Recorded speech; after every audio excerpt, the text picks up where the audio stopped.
Welcome, everyone, and good afternoon. Very glad you're joining us this afternoon, or perhaps this morning, depending on where you're joining us from, for the SHPYP Drug Pricing and Access Panel. I'm Matt Reiter. I'm currently the chair of the Society of Health Policy Young Professionals. And for those of you who don't know, we are the premier networking organization for young professionals who work in health policy. We're a nonpartisan, nonprofit organization that regularly convenes conversations about important health policy topics. We're excited to bring you this latest conversation about the timely issue of drug pricing and access. This panel is open to both SHPYP members and non-members, but many of our events are only available to our members. I encourage anyone who's interested in joining to become a member on our website, dchealthpolicy.org. Our membership dues are only $25 a year. This session will begin with a moderated discussion with our panel, followed by some time for the panel to answer audience questions at the end. And we encourage you all to use the Zoom Q&A box to submit your questions. Lastly, I'd like to thank Arnold Ventures for their support for our organization as a whole and for this event. And I'll now turn the webinar over to our moderator, Lauren Aronson, to begin the session. Lauren. Good afternoon. Thank you for joining us today. I am Lauren Aronson, a partner at Mehlman, Castegnetti, Rosen & Thomas, a bipartisan lobbying firm here in Washington, and I also serve as executive director for the Campaign for Sustainable Drug Pricing. It's a pleasure to be with you all today as a moderator of this discussion. Prescription drug prices are out of control and continue to grow at unsustainable rates, even as far too many Americans are suffering from the severe health and economic consequences of the COVID pandemic. Spending on prescription drugs comprises 21.5% of every healthcare dollar spent, the single largest expense in every healthcare dollar. 1 in 4 Americans could not afford their medications before the COVID crisis began. According to data from 46 Brooklyn, brand name drug companies have increased their prices on 112 prescription drugs so far this month, already the highest total for July price hikes since 2017. Excessively high prices threaten the financial security, health, and well-being of U.S. patients and their families every day, while straining federal and state health budgets and the taxpayers who fund them. Too often, patients experience unfortunate and unfair choice of purchasing the medications they need to get well and stay healthy and paying for other necessities. Patients should never be presented with such a choice. We have a fantastic panel set here today to discuss these issues. First, we're joined by Mark Miller, Executive Vice President of Healthcare at Arnold Ventures. Mark leads Arnold Ventures' work to lower the cost and improve the value of healthcare.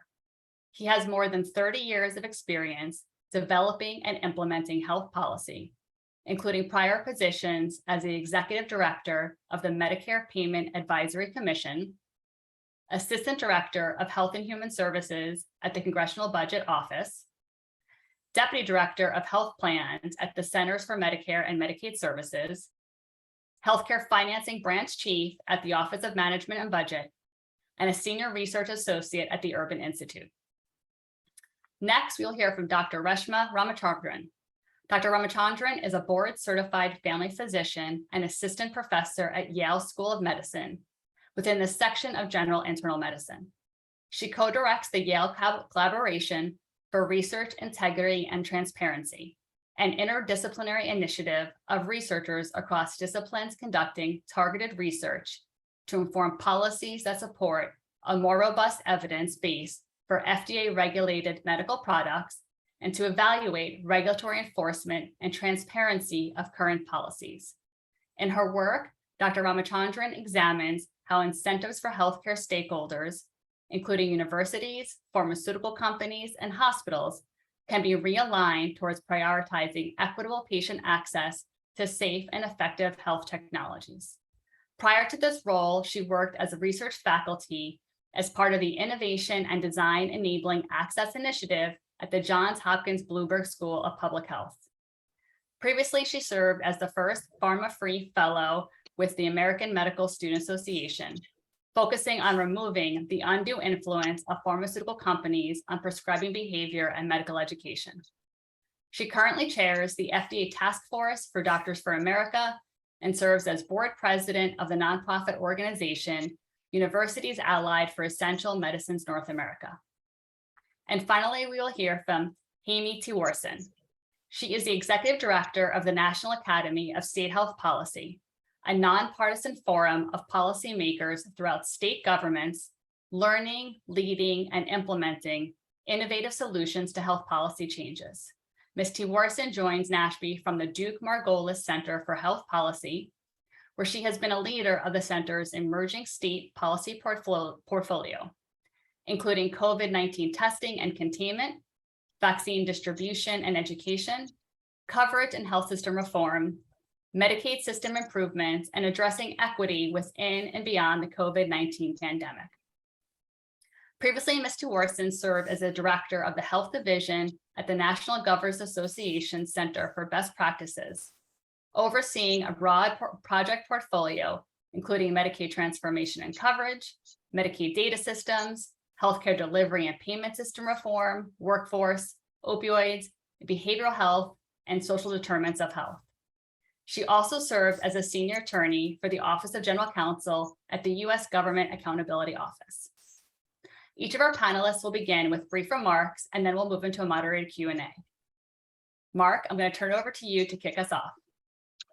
I appreciate that, Lauren. And I'll just take a few minutes and sort of talk about how Arnold Ventures kind of relates to this issue. So Arnold Ventures is a philanthropy, despite the ventures part of the name. We provide grants to people, we fund research, we develop policy, we engage in technical assistance and education with the idea of seeding policy ideas in the executive and legislative branches. And we do that both at the federal and the state level.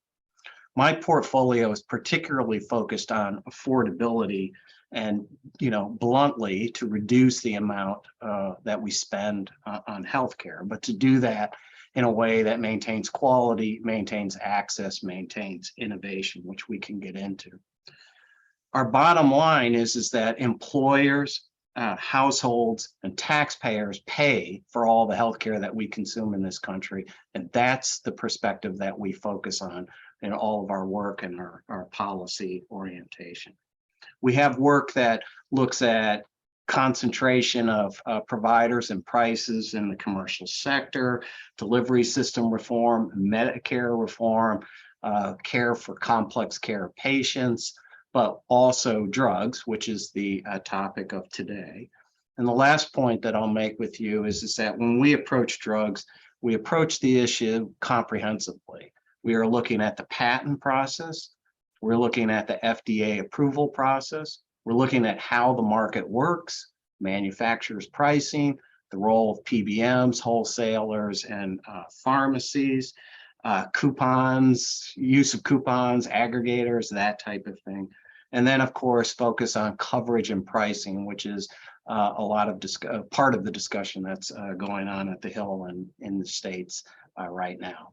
And with that, Lauren, I'll just stop here and hand it off.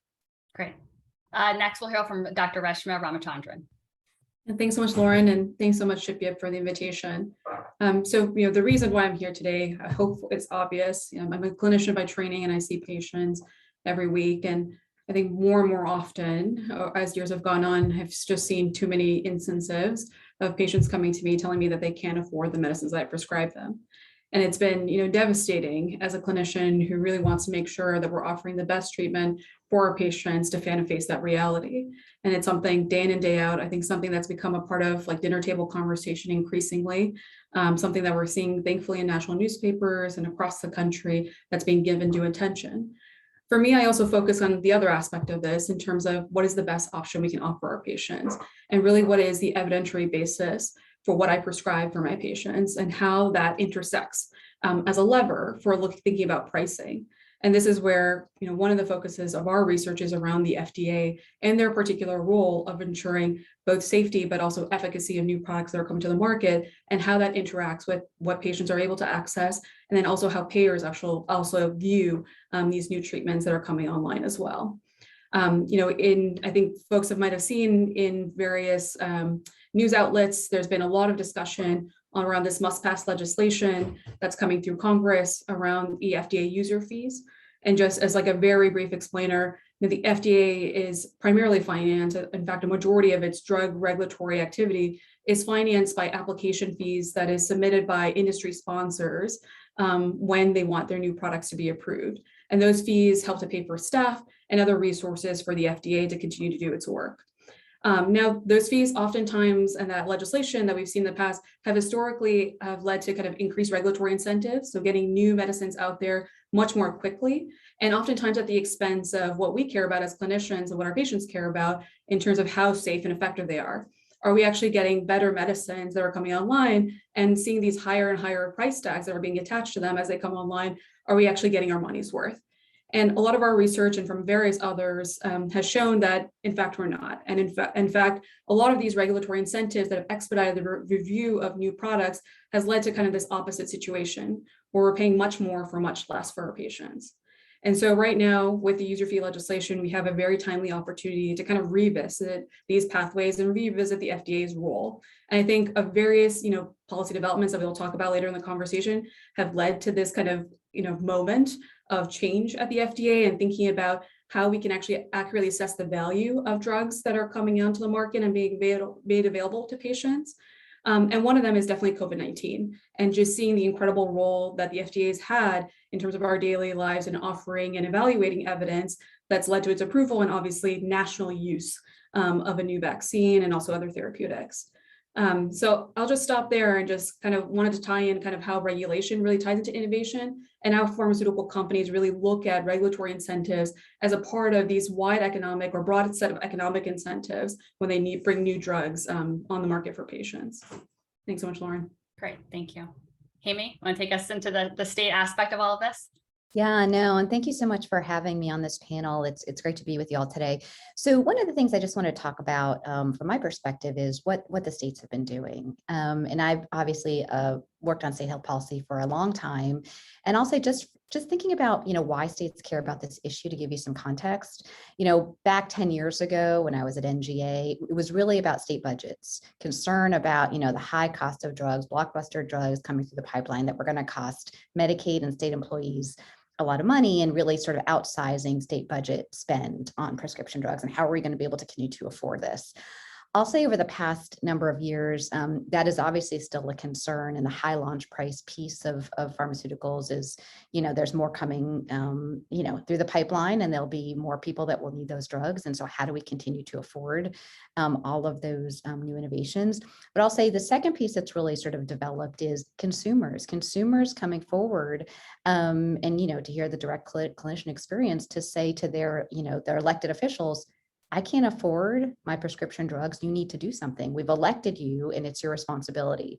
So that I think has sort of changed the thinking and broadened the thinking at the state level of how do we think of this, not just as a Medicaid issue or an issue for our state employees, but really sort of more broadly for consumers in our state. And I will say one of the things at NASHP that we have been working on for a number of years, thanks to Arnold Ventures for supporting the work, has really been tracking what have states been doing over the past number of years, and where are they going? And so just to give you a sense of kind of where we've been, states have been very active on drug pricing for a number of years now. Just to give you a snapshot, there have been over 200 laws enacted across 50 states in the last 5 years. And there are different areas where they focus. They focused on pharmacy benefit managers, about protecting consumers through the prohibition of gag clauses, and requiring pass-throughs of rebates and prohibiting spread pricing. But they've also tried to address transparency. I mean, one of the pieces is of the puzzle is how do we understand where the cost drivers are and how policy can change that. And so for some states, they've had to start at the transparency step of where do we even know what levers should we be pulling, and how do we get sort of the support and the buy-in from legislators and others to really get laws passed. And let's start with transparency. I think NASHP has been interested in sort of different types of model legislation and really thinking about how to support states and thinking about new ideas. And so just to mention a few of those, Importation has been something over the past administration. There are 6 states that have passed importation laws of like, do we bring the drugs from Canada where there are lower prices? I think there's some challenges in terms of, will they actually be able to get federal approval to actually do that? But there have been states that are continue to be interested in that process. One of the things I wanted to mention that I think is sort of the innovation that I think more states will take up is pharmacy prescription drug affordability boards, or PDABs. And those have started to emerge in a number of states. There are about 6 states that have them in total. And 3 of those states actually have the authority to set upper payment limits. So for, states are wanting to take on, can we actually dig in and understand, where there is sort of drivers of prescription drug costs? Can we evaluate their impact and make recommendations on how to actually have policy change to address those prices? And for some states, it's right now it's a reporting function. They're studying it and then they're reporting it back and suggesting what could come next. And for states like Maryland, which was the first, Colorado, and Washington, the most recent, they actually have some authority in the future to actually set up payment limits and figure out, okay, like what is a benchmark that we can note that this is where the drug should not exceed their costs. And so I think that's a really sort of interesting innovation that we'll see how many more states will take that up.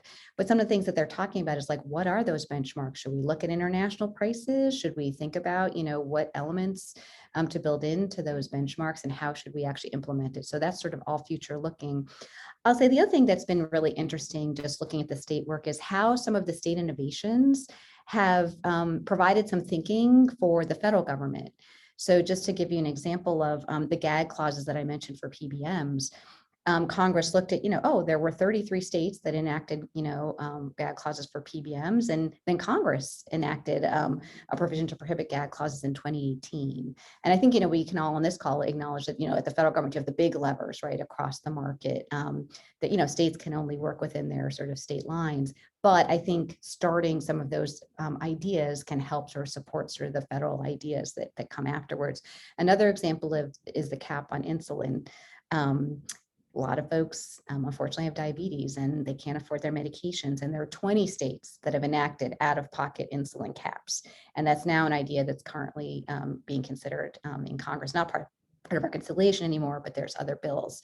Now, we all know, I think, putting caps on insulin is not going to solve sort of let's bring down the cost of drug pricing. But it's, I think, for states, it was something they felt like they had to respond to for a consumer need. Consumers were coming and saying, I can't afford my, diabetes medication, help me. And so that's why you see so many states doing that. So, Lauren, I think we can get into the conversation about, reconciliation and what do states think and, what are we looking at in terms of moving forward, but just wanted to share those few ideas as we sort of talk further.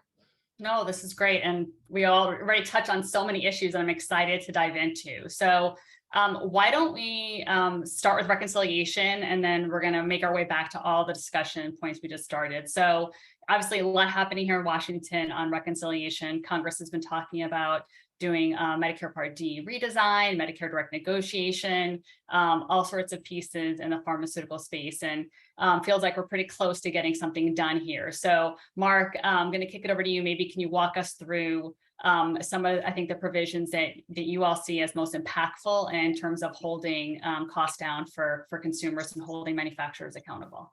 Yeah, I think I'll speak to, Lauren, the 3 major elements of the bill, just to get that across to people, and then maybe say a little bit about the dynamics, which are very up or down and, about to give me a heart attack. So the dynamics of, or the 3 elements of the bill are a Part D reform element, which takes the Medicare Part D benefit, and it puts the PBMs and the manufacturers at greater risk than they currently are for beneficiaries who exceed the catastrophic cap. And have a catastrophic spend. And it uses those savings to actually redesign the benefit and provide the beneficiary a lower catastrophic cap. So it basically enhances the benefit by way of saying to the PBM and the manufacturer, if you really blow through this cap, you're going to carry more of the risk. The old construction was that when you exceeded the cap, the government was at risk for 80%, and that's going to restructure it and put more of the risk on the industry. The second component is referred to as an inflation rebate. This, as written in the legislation, applies to parts B, Part D in Medicare, D and B as in dog and boy, and then also the commercial sector. So there's two prices to keep a track on, a list price and then a negotiated lower price. The inflation rebate says if your list price grows faster than inflation, you have to rebate that difference back to the government. And the intent is just to keep the low pressure on the lower list price. Just a quick commentary on list price, why it's important, because the industry will regularly tell you it's not important, is precisely for the statements that Reshma made, which is the list price is what people face at the counter, and it's often what turns people away. And so when the industry dismisses the list price, my concern is that they're basically, that's what's keeping a third of people from filling their prescriptions. The third component is Medicare negotiation. Medicare, the government is not allowed to negotiate drugs. That negotiation occurs at the PBM level, the insurer level, through multiple plans. This would say if drugs meet a certain criteria, think of having a heavy spend and implication for the Medicare program, and also having been on the market for a long period of time without competition. Then the government will come in and say, okay, we're going to start to pull that price down. Those are the three major components. The last sentence that I'll say is it's been very up and down. There seems to be general consensus among the Democrats that they will move a reconciliation bill with drugs only if it comes to that. But most of the discussion is what else to put in that reconciliation bill. And that's where a lot of the back and forth and it's on, it's off, it's on, it's off has been. We could get into that even more, but I'm going to stop because I feel like I'm talking too much. Great. I have a bunch of questions, but I wasn't sure if Hemi or Reshma want to chime in here on reconciliation. The only thing I'll just add is just kind of what a historic moment it is to kind of be at this place. I think we've been talking about prescription drug pricing reform for a very long time.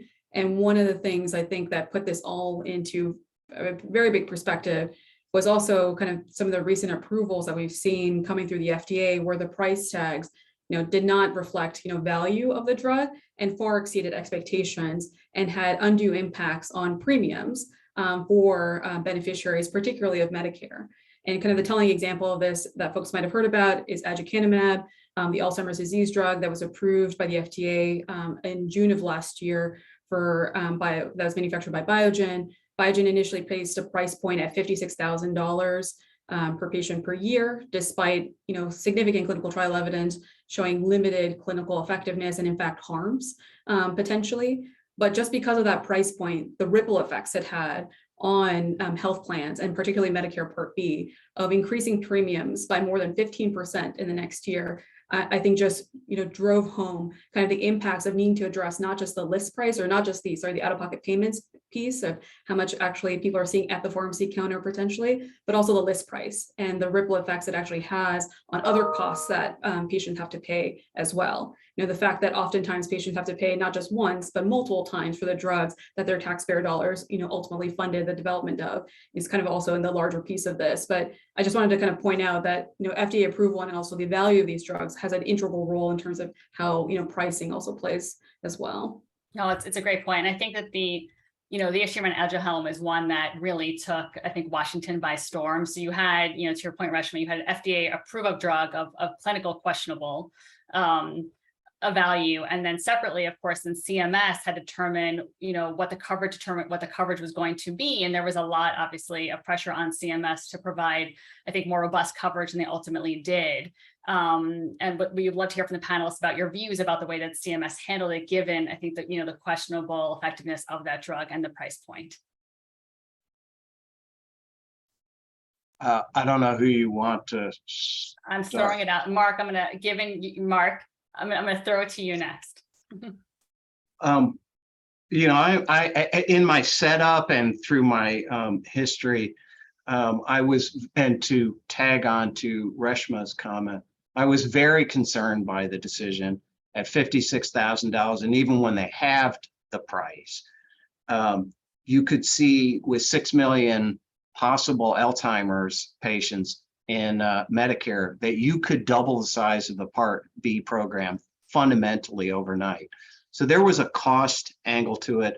And a lot of my career has all been about that. But frankly, on this particular decision, you could even set cost aside. I'm going to just reinforce Reshma's point. They failed in their clinical trials. They had considered abandoning this drug. They did some recalculation of the data, found a very nominal effect. I think the Society of Neurology said there was not clinical benefit to this. There's a potential huge cost. I don't think the FDA should, and then the side effects that Reshma spoke to, brain bleeding, that type of thing, and they were fairly present in the trials. On the evidence alone, my view is FDA should not have approved this and put CMS in the position of trying to figure out, what to do with it. And then CMS basically said, we'll cover this, but only in the context of a clinical trial, basically to rebuild the evidence around it to see if there is evidence. I'm sorry, I'll stop here. No, it's a right call. Well, actually, that's a great point. So then circling back now to the user fee pieces, which Reshma sort of walked us through, there are some policies that are now being discussed to sort of address this issue. Sort of, I'd say, not 100% gets the issue, but probably trying to get there, especially in the House passed bill, which hasn't gotten a ton of attention because everyone's so focused just on the user fee pieces. But Reshma, there are some significant rider policies on that, and one of which deals with this issue. So can you tell our audience a little bit about that? For sure. Yeah, so aducanumab, despite its failed clinical trials, and despite actually an advisory board that almost near unanimously recommended against approval, decided to approve it through an expedited review pathway called accelerated approval. And accelerated approval, just as a brief explanation, means that industry sponsors are allowed to have clinical trials that use a surrogate endpoint. So things like lab tests or imaging in the case of aducanumab that will be a reasonable proxy or predictive of clinical benefit in terms of how patients feel, function, or survive.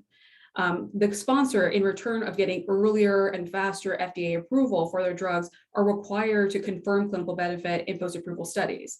And so there's kind of this agreement that manufacturers make with the FDA around this.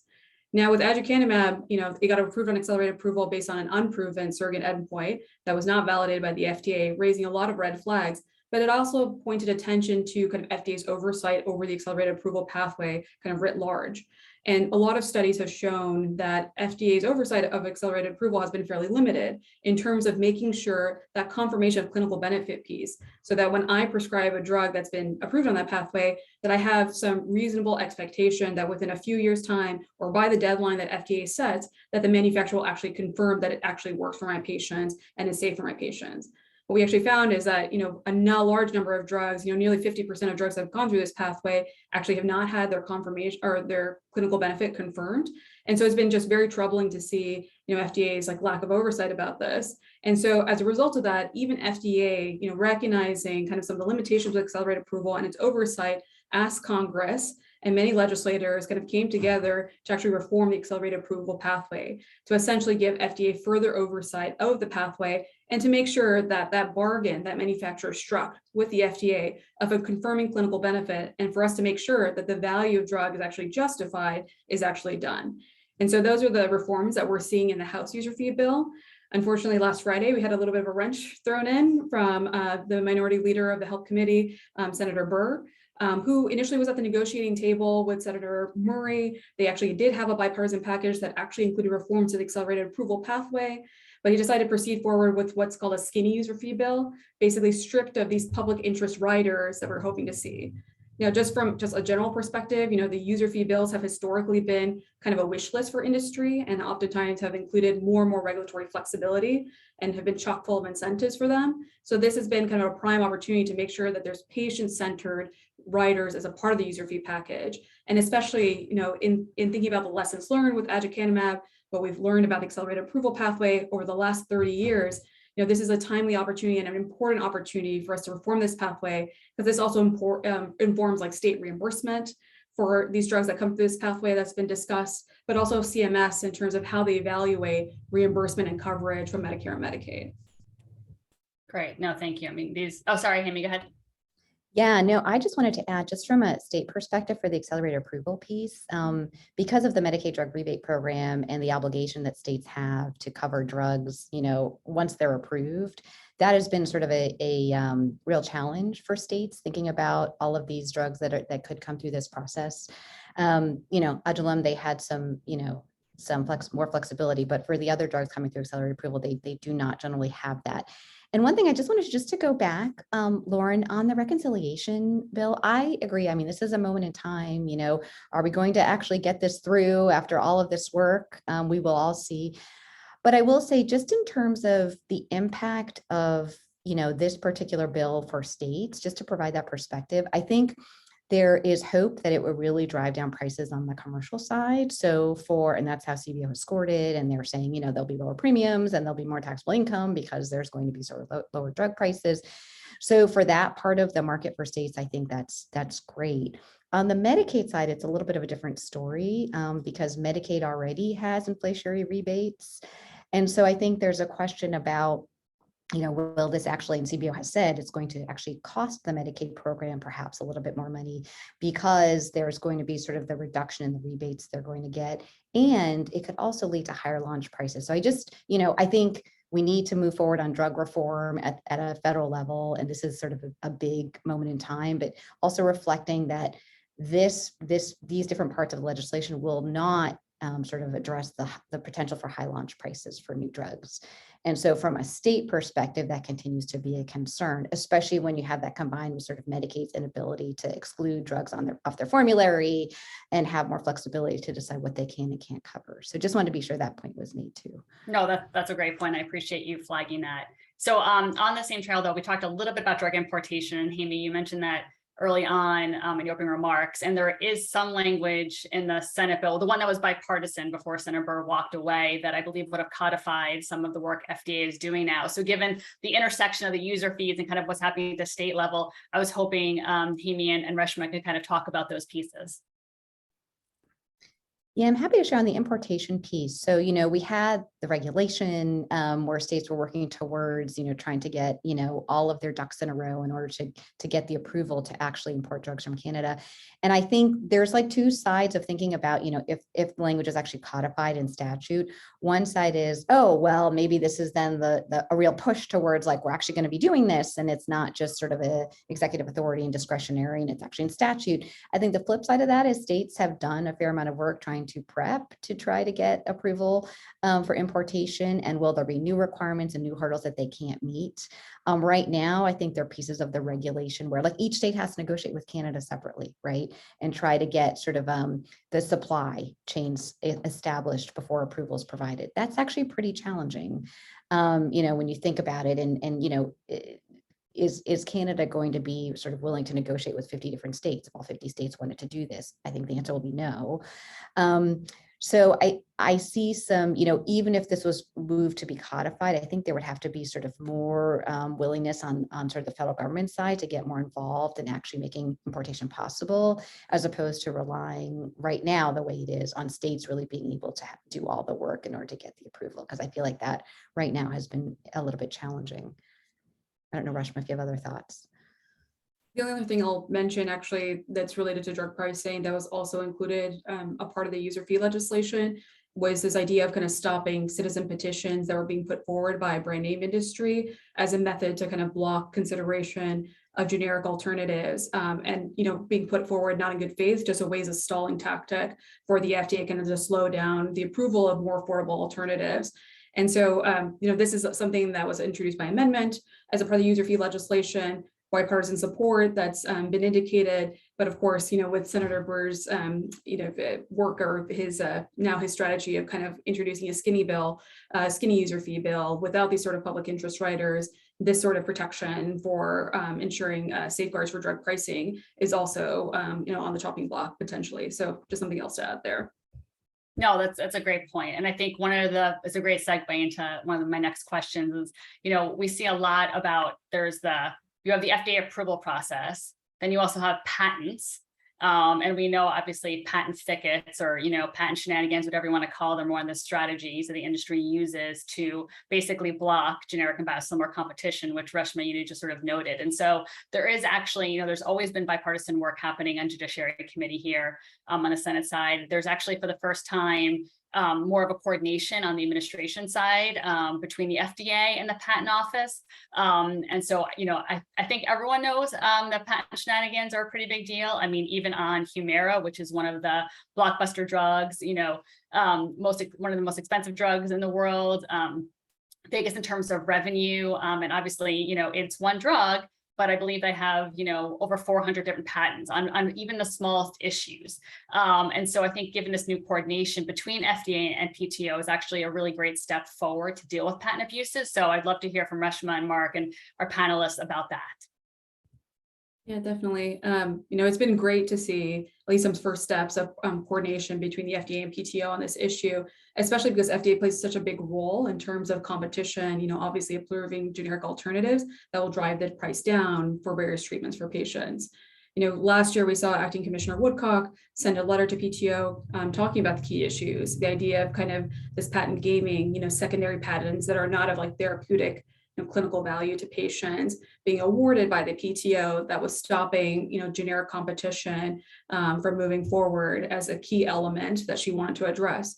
And we've done some work in this space to actually show how pharmaceutical companies actually look at reformulations and how they strategically time them to actually have them come out, these new patented reformulations that are awarded through the PTO right before a generic comes online, thereby driving the market away from more affordable generic alternatives to the reformulated version that's not of high therapeutic value. And so it's been good to see this. FDA has talked about commitments for training patent examiners, making sure that there's informed review in terms of the therapeutic aspects of the different patents that they're looking at, actually trying to determine if it's truly novel and not just a slight change that might not warrant an additional patent. And we're hoping kind of for more to actually occur in terms of FDA informing really on like the clinical benefit and trying to move away from kind of willy-nilly awarding of patents. Unfortunately, a lot of patent reviewers don't necessarily have, clinical expertise. It's not the same skill set as, medical reviewers at the FDA. And so this sort of collaboration between the two agencies we hope will bear out in terms of, limiting the awarding of unnecessary patents and kind of stopping this evergreening or like prolongation of monopoly pricing periods, and also these patent thickets that are unduly blocking patient access. I'll turn it over to Mark to see if he has anything else to add. I mean, the very quick things I'll say is just like policy aimed at working at sort of thinning through the patent thickets, whether it's things like saying you can defend your original patents, but as Reshma referred to, these secondary ones are not up for that, or there's a certain number of patents you can choose to defend, or there's actually enforcing the patent terminating approaches where you can't just, after 20 years begin to just perpetuate this. It's a little bit more complex to explain, but there's also ways to go after the product hopping phenomenon where you hop a product and you take the generic off the market. You could say, well, you can't take that. You can move to a new product, but you can't take the generic off the market. There's the citizens petition stuff that was already mentioned. And then Reshma, there's like strengthening the PTAB, which is, I forget what it actually stands for, but the ability for, the people challenging the patents to get a quicker and more informed decision on it than going to the general courts. Great. Patent trial and appeal board, just to make sure. I knew you'd know that.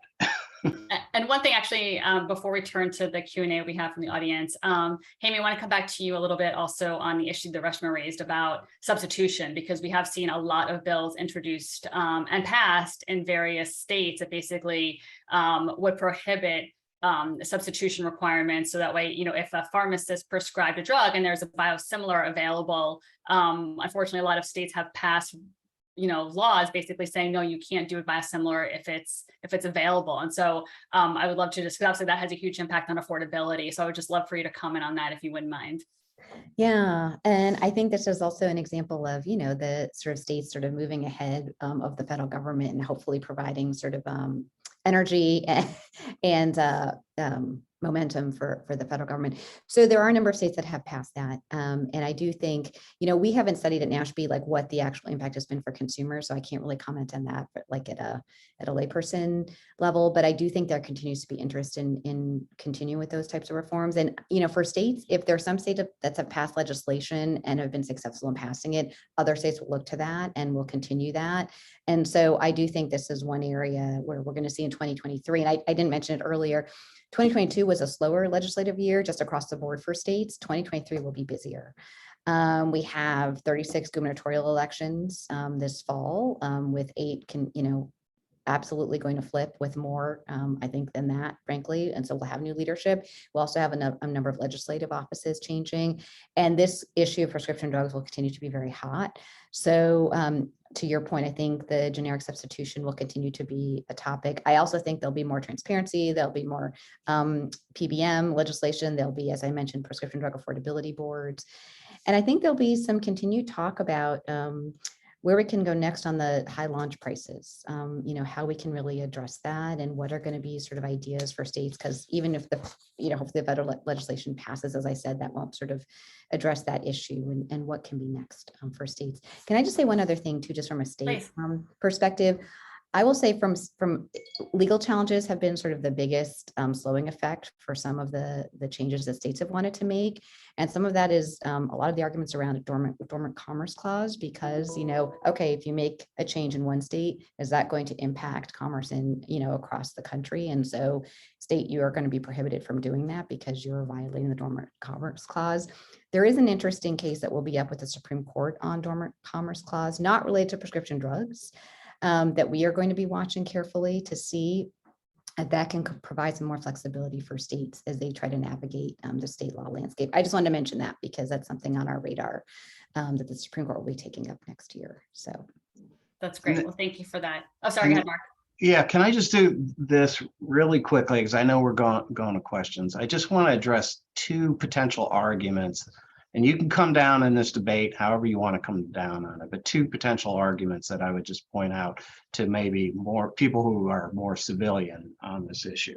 One argument is like, don't pay attention to list prices, just pay attention to net prices, and those are going down. This is the industry's argument.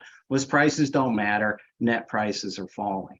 It is definitely true that net prices are growing more slowly than list prices, but they're not. We don't find evidence that they're going down.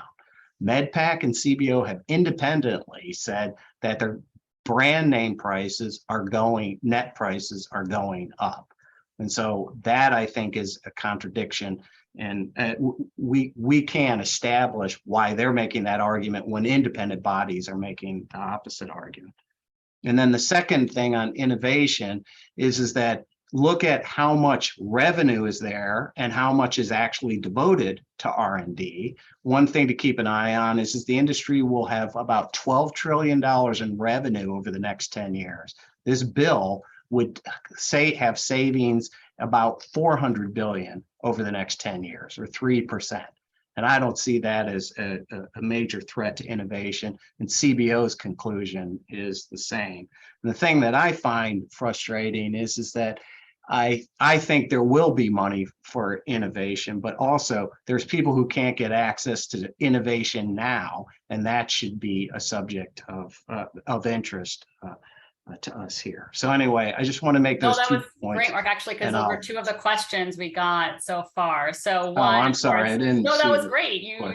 We got several questions, so it's great to sort of get 2 out of the way. So one was, of course, the issue about drug pricing policies and impacting, research and development. And so I think you sort of hit the nail on the head there too. And we've also seen lots of studies where the industry actually spends more in marketing and advertising than they do in research and development. So I think that their R&D is going to be pretty safe and secure. Mark. Yeah, and one other thing I would just say to people who are not really, deep in this, don't confuse innovation as in a new drug with more drugs. There's also some fairly significant research that said when Part D entered and the government dropped, government and beneficiary premiums dropped $100 billion into the pool, you would think that would stimulate a bunch of innovation. It stimulated more drugs. They were largely Me Too drugs. And so I would just keep organized in your mind when someone says innovation, do they mean new and like, improved, or do they mean more? Great point. And then the other question, which, oh, sorry, had Reshma. I was just going to say just one thing to also add is like there's also a difference in terms of quality of innovation or what's transformative innovation, right, from a clinical standpoint and also for our patients. Mark mentioned Me Too drugs, but also the fact that when we've seen actually transformative innovation, if we actually track where the patents originated from and where some of those initial dollars for grant funding that support that discovery and development, some of the riskiest stages of clinical trials or even in drug development, it's oftentimes early on and through public institutions, through like NIH, which is funded through taxpayer dollars, but also universities that receive government grants. And I think a telling example of this in terms of where push incentives have played a critical role, right, in terms of transformative innovation is obviously with COVID-19. And we saw companies, having their entire vaccine drug development, therapeutic development completely de-risked by the public, but still being able to charge, a for-profit price and secure significant revenues. And a large body of research has actually shown that kind of lowering the price of R&D or the cost of R&D oftentimes is kind of a main stimulator for actually pharmaceutical innovation, not so much the high prices. And so I think there's also that sort of tension to also kind of discuss, what are our taxpayers paying for and what are our patients actually getting a fair return on their public investment at the end of the day. That's a great point. So one of their questions, which Mark touched on, but I want to come back to because I think it's important between Mark and a point, Reshma, you made earlier, is the notion of the importance of list price to the consumer.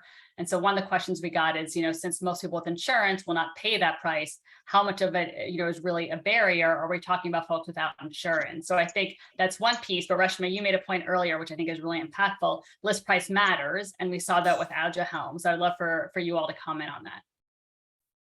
Do you want to go first, Reshma? Yeah, I just kind of touch briefly a little bit of this. There's also, I'll just say just from an evidentiary standpoint, the association between list prices and then what patients actually pay out of pocket, it is actually intricately tied. We know that list prices do inform what patients actually experience at the pharmacy counter or in terms of their co-pays. And in fact, we've actually done some work on this, specifically looking at Medicare Advantage plans and Medicare Part D, like prescription plans, and actually finding, especially with older adults, right, they're taking multiple drugs, oftentimes a cocktail drugs for multiple chronic conditions, that the list prices inform not just their out-of-pocket payments, but also payments over time that we've seen from new drugs being introduced to the market at higher and higher list prices, also driving their out-of-pocket payments out of control. And most notably, we've seen this for conditions like atrial fibrillation, which affects millions of Americans across the country. We've seen new drugs enter the market over the last decade. And because they've come in at an entry point or with a very, very high launch price, the out-of-pocket payments that they're paying for through their, even with insurance under Medicare Part D plans or Medicare Advantage plans, are also significantly high as well. So there is this sort of translation, that list prices do in fact inform out-of-pocket payments. And we're seeing certain populations, or older adults in particular, facing the brunt of it in terms of higher out-of-pocket payments costs. And in addition to this, communities of color that have, through structural racism and other, other barriers to their health, oftentimes experience more disease and oftentimes are prescribed more medications. They're oftentimes facing, more and more costs or higher costs because of this kind of lack of attention on the list price and how it affects out-of-pocket payments ultimately. Yeah, it's very directly linked in D. It is, all the price in B is not quite a list price, but it's also linked there. Many commercial plans, you pay your percentage of copayment off of the list price. Not all commercial insurance, but a fair chunk of it. And then, of course, if you're uninsured. And, Gallup and Kaiser survey on this regularly, and the numbers hover around 29, 33% of people who either don't fill or ration based on being unable to afford it. My last comment here is, of course, the industry's response is, well, insurance should just pay that. And of course, I get that, but that means that increases utilization, puts revenue in their pocket, and then increases the premiums paid by taxpayers, employers, and that actual payment. And so I think the list price is an important focus, notwithstanding, other arguments. And Hemi, you want to chime in here? Yeah. And just to focus on the commercial piece, because I do think, there's also been a shift in the type of coverage that people have. So there's more higher deductible plans, there's higher cost sharing, and that I think ties all back to, you know, what are we doing about the list price and how are those figured out off of that. The other thing I wanted to say too, states are hearing this from their consumers and trying to think about what to do next. And so some states are passing legislation to make cost sharing based on net prices instead of the list prices to help consumers. So that is, I think, a trend to watch as we go into 2023, because they're trying to figure out how do we, you know, limit what the consumer's experiencing on their side of the coin. So. Great. So switching gears for a second, one of the questions we got was about value-based benefit design, which we haven't talked about yet. So great question. So would love thoughts on the panel about value-based benefit design and how it relates to drugs and other treatment options. Let's do it first. Of course, everyone defines value differently, which I think is the crux of the issue, but let's dive in. Hemi, you want to start? I'll start. So, you know, from a state perspective, there have been a couple of states, Oklahoma, Michigan, who were sort of first out of the gate and thinking about value-based design, thinking about, okay, can we negotiate sort of lower cost, lower spend over time based on sort of different criteria for what the drug can do for the consumer. And I will say mixed reviews from a state perspective in terms of impact. Some of that is because of the criteria that they have been using in terms of, you know, what are we really looking at outcomes or are we looking at more process measures? And so I do think from a state perspective, there are more states interested in what we can do with value-based design. I think where I personally view the opportunity for innovation is, can we really get to sort of effectiveness and outcomes and really holding sort of the drug accountable for those outcomes, and then being able to think about sort of what is sort of the cost of that innovation. So I feel like we're still in the midst of learning about where we can go on this, and hopefully there'll be some more interesting developments over the next couple of years.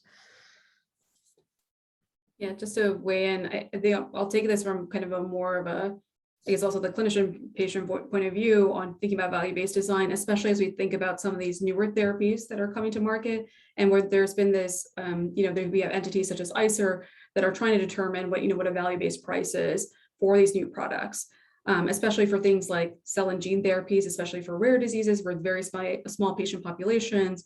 We're taking a treatment that might mitigate kind of other healthcare costs that come down the road for various conditions, and also even for biologics for various types of cancers as well. I think it's just been tough from a very practical perspective in terms of thinking about what is this magical price that we're going to come up with that's also going to ensure affordability, right? Like for instance, with a Bluebird Bio cell and gene therapy that's expected to be available for sickle cell patients, which is primarily a population that's covered by Medicaid, you know, the valuation that they came out with was still $2 million. And so from a practical perspective, how will Medicaid budgets be able to afford that, especially for their populations of patients? And how will even patients, even outside of the Medicaid landscape, be able to afford this drug, you know, immediate, you know, for even if it's a one-time cost? And so I think these are the sorts of like kind of practical things that come into play, and especially when thinking about how you manage, you know, obviously state budgets, but also personal budgets in terms of the valuation of these drugs. The other part of this is having transparency of what all the input costs are, right? And I think the pharmaceutical industry and others have done a very good job of keeping this information asymmetry to make it very difficult to assess value. And this is something that we've come up against time and time again in terms of evaluating the clinical benefit of drugs, but also understanding the long-term outcomes. And this is why it's so important to have for FDA to have kind of strong regulatory standards, so we have a clear idea of you know, what the efficacy and safety is, and that there is not just kind of leaving it to the post-approval process completely to actually understand that, because once it becomes available on the market, somebody has to pay for it, and determining that price and how you're going to adjust that based on the level of evidence that you have I think is kind of paramount for informing what a value-based design is. But I think it's going to be really difficult, especially when thinking about these, you know, special patient populations, these newer therapies that are coming online. You know, how do we actually make sure that we're taking affordability and access into the equation? And I don't think that's quite been worked out yet in a lot of our design conversations in this space. No, it's super helpful. Go ahead, Mark. Yeah, and I was just going to say, I mean, being on a panel with Hemi and Reshma is really hard because they say all the cool stuff, and then I don't have anything left to say. But I do want to reinforce just a couple points that were said there. I mean, Hemi's point on how the industry views value is something that people should pay attention to, because it's just, you know, you should pay attention, because this notion of like 10 years from now, we'll judge whether there was an effect, like how that's measured, how that's enforced has become, I think, a very difficult concept to get your arms around. And then what Reshma said, I would just reinforce a couple of things.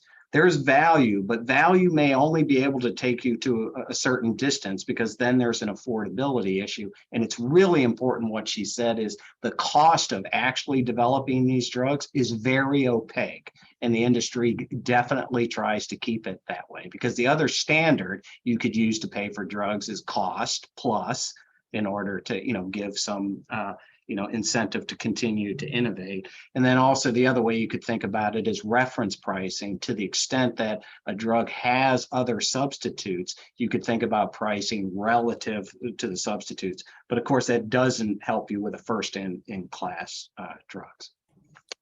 Great. Well, this was a phenomenal conversation. I wish we had time to get to all the other additional fantastic questions that came in from the audience, but we are at time.